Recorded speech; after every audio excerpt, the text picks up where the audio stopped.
خوش آمدید ناظرین، ہمیں اسٹوڈیو سے جوائن کر چکے ہیں، ہمارے ساتھ موجود ہیں پی ایس پی سے راشد صاحب، اور ایم کیم پاکستان سے ہمارے ساتھ موجود ہیں عمران کاکر صاحب۔ میں آپ دونوں کی خوش آمدید کہوں گی اپنے پروگرام میں۔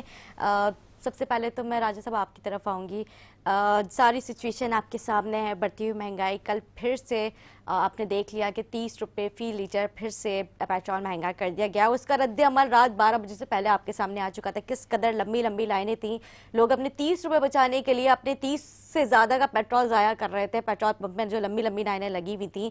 لیکن ظاہر ایک عام عوام ہے، وہ ایک 30 روپے کا سن کے ایک دم سے برڈن ان کے اوپر آ جانا، تو جو ہے یہ جو پچھلی حکومتیں تھیں وہ بھی اسی طرح کی ان کی سارے معاملات چلتے ہوئے آ رہے تھے۔ نئی حکومت آئی، انہوں نے بڑے دعوے وعدے کیے ہیں، جو مارچ کا سلسلہ شروع ہوا جس میں جو ہے پچھلی حکومت کو گھر بھیجا گیا، اور اب جو ہے نئی حکومت کی بھی وہی ساری چیزیں سامنے ہیں، تو کیا پی ایس پی کا اس پہ رد عمل ہے؟ جی بسم اللہ الرحمن الرحیم۔ دیکھیں جی، یہ انٹرنیشنل مانیٹری فنڈ جو ہے IMF جو ہے، اس کی چکر ویو کے اندر جو پاکستان جو ہے اسپیشلی ہم جو پھنس چکے ہیں، یہ ورڈ میں یوز کروں گا، اس کی وجہ یہ ہے کہ کنٹینیوسلی جو جتنی بھی پولیٹیکل گورنمنٹس تھیں، 40 سال والے، 50 سال والے، 60 سال والے پرٹیکولرلی جو کہ پاکستان کے اندر پولیٹکس کرتے رہے ہیں۔ ایک عام شخص کی میں مثال آپ کو دوں گا کہ ایک عام شخص جب ایک بینک سے لون لیتا ہے کہ کنسٹرکشن کرنے کے لیے، اپنے ایک مکان کو یا اپنا بزنس کرنے کے لیے، تو کیا ہوتا ہے کہ وہ پیسے لے کے کھا جاتا ہے۔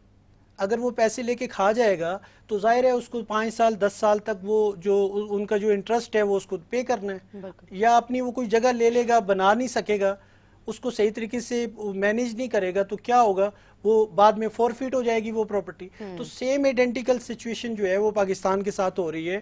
ہمارے جن لوگوں نے پاکستان کی ڈیولپمنٹ کے لیے یہ لون لیا، قرض لیا، انہوں نے وہاں یہاں پہ کرپشن ہوتی رہی، اس کی مانیٹرنگ کے لیے کوئی سسٹم نہیں تھا، اور دوسرا انکنسسٹنسی تھی ڈیموکریٹک گورنمنٹ کی۔ 2 سال 2.5 سال میں بھی پرائم منسٹر جو ہیں وہ گھر بھیجے گئے ہیں، اور اس چیز کا لیک ہونے کی وجہ سے، اور سب سے بڑا جو پرابلم پاکستان کے اندر ہے، جیسے آپ دیکھیں کہ پاکستان کے اندر جیسے انہوں نے ایک سسٹم بنایا ہے کہ نیشنل سیکورٹی کا ایک سسٹم بنایا ہے، تو اسی طریقے سے نیشنل ڈیولپمنٹ پلان بھی ہونا چاہیے۔ جیسے نیشنل ایکشن پلان تھا، تو نیشنل ڈیولپمنٹ پلان اگر ہوتا 5 سال 10 سال 20 سال کا، تو وہ پلان اپنی جگہ پہ رہتا، جو بھی گورنمنٹ آتی جتنے بھی میگا پروجیکٹس تھے وہ اس کو لے کے چلتے، پھر اس کے بعد جو دوسری گورنمنٹ آتی وہ وہیں سے کنٹینیو کرتی۔ تو پاکستان میں یہ مسئلہ بھی رہا، جو وہاں سے لون آپ لوگ ان سے لیتے رہے IMF سے، ان کا انٹرسٹ وہ ڈبل ٹرپل ہوتا رہا، اس کو ختم کرنے کے لیے دوبارہ لون لیا گیا، اس میں سے 60% 70% انٹرسٹ دیا گیا وہی پیسے، باقی جو 30% 40% رہ گیا وہ کرپشن ہوئی پاکستان میں۔ Number of cases, 1000 of cases, sub political جو لیڈرز ہیں ان کے اوپر ہیں، کون ہیں جس کے اوپر نہیں ہے کیسز ہیں۔ اور حیران کن بات یہ ہے کہ پاکستان کی ٹاپ لیڈرشپ جتنی بھی ہے وہ ساری ملک سے باہر، ان کی پراپرٹیز ملک سے باہر، ان کے بچے ملک سے باہر، تو یہ سارے وہ محرکات ہیں جس وجہ سے آج پاکستان اس سٹیج پہ ہے۔ اور آج بھی ہم یہ دیکھ رہے ہیں کہ 30 روپیہ، اب یہ 30 روپیہ یہ اس کو معمولی چیز نہ سمجھیں۔ میں ایک عام پبلک، جنرل پبلک گلی محلے کے اندر کی جو سچویشن ہے، میں جس گلی میں رہتا ہوں، اگر 4 روپے پیٹرول بڑھتے ہیں تو جو ایک دکاندار جو ہے اور ہر آئٹم پہ 10 روپے کا انکریز کرتا ہے۔ ابھی آپ نے 30 روپے، کیونکہ آپ کا لوکل یہ جو اپنا پرائس کنٹرول کا کوئی سسٹم نہیں ہے، فوڈ انسپیکٹرز جو ہیں وہ ان کا پتہ ہی کوئی نہیں ہے، خاص کر سندھ اور کراچی کے اندر میں بات کروں، اس بندے کو خود نہیں پتا کہ وہ فوڈ انسپیکٹر ہے۔ یہ مشاہدے کے اندر یہ چیزیں آئی ہیں، کوئی نظام، کوئی سسٹم نہیں ہے نیچے پرائس کنٹرول سسٹم کی مینجمنٹ کے لیے، کہ آیا اگر آپ 30 روپے انکریز کر رہے ہیں کہ اسی ریشو سے وہ نیچے جو اجناس ہیں یا جتنے پروڈکٹس ہیں ان کی انکریز بھی اسی ریشو سے ہوگی۔ یہ ایک اور فیکٹر ہے کہ عام بندہ جو ہے وہ کتنا متاثر ہوگا۔